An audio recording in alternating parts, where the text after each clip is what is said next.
This is Dave and Linda. Dave is 66 and Linda is 65, and they want to retire later this year.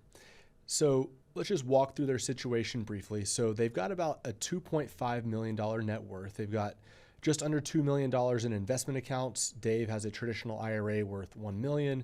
Linda has a $600,000 traditional IRA. They both got a Roth IRA, $150,000 and $90,000, and they've got a joint taxable account with $120,000.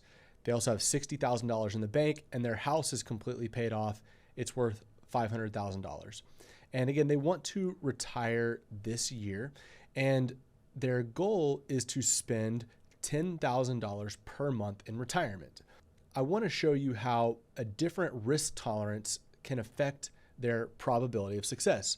So currently, Dave and Linda are in moderate portfolios in their investment accounts, which is a 60-40 split, 60% stocks, 40% bonds. On this right-hand side, this is the current plan. So if nothing changes, it says that they have a 57% probability of success, and the median ending portfolio value is $512,000. Again, this is spending $10,000 per month and living to age 90.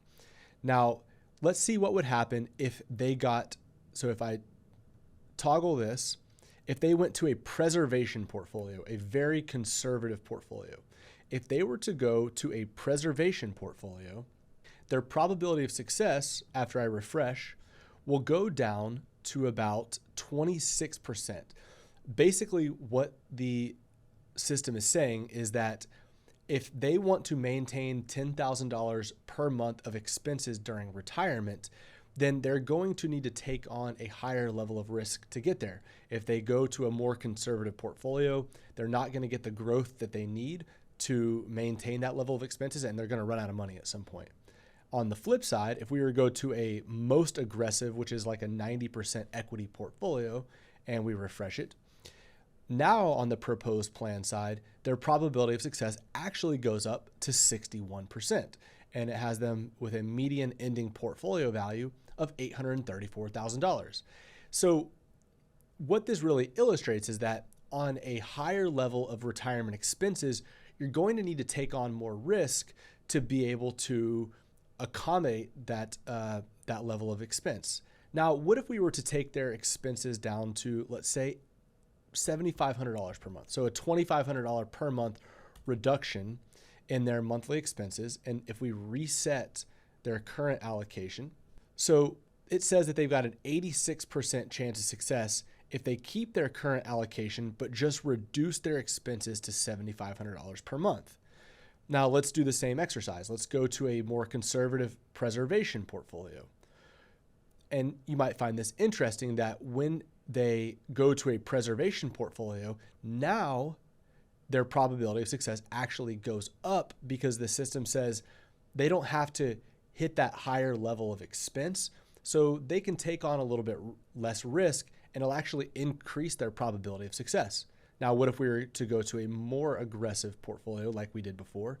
What is the result? Well, you'll see it actually goes down from 86% to 85%. Now, their ending portfolio value will be higher, but there's a lot of volatility there that is going to cause some uncertainty. And if we were to do this again, if we were to reduce the expenses even further down to $5,000 per month, the aggressive portfolio is going to say 96% because they're only spending $5,000 per month. But the preservation portfolio is probably going to come in at 99 or even 100%. So in general, the lower your expenses are, the less aggressive you need to be in order to maintain your lifestyle during retirement. But if your expenses are higher, then you actually need to take on more risk in order to make sure that you're able to accommodate that level of spending throughout your retirement years.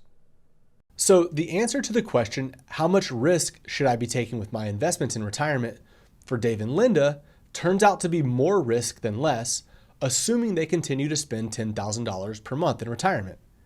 That's because they'll need to keep their accounts growing over time in order to fund their more expensive lifestyle. But if they're willing to scale back a bit, they don't have to take on nearly as much risk. And if they're willing to cut their expenses in half, they can safely reduce their portfolio risk to conservative levels. So when deciding how much risk you should be taking in your retirement portfolio, you first need to know how much you're going to spend and work from there. If you found this video helpful, please give it a like. And if you'd like to see more of my content in the future, please subscribe to my channel.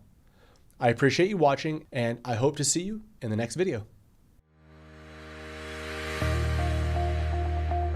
Hi, my name is Justin Haywood, President and CEO of Haywood Wealth Management. And if you're interested in learning more about how we help our clients live their life to the fullest, visit us at haywoodwealth.com to learn more. Thank you so much.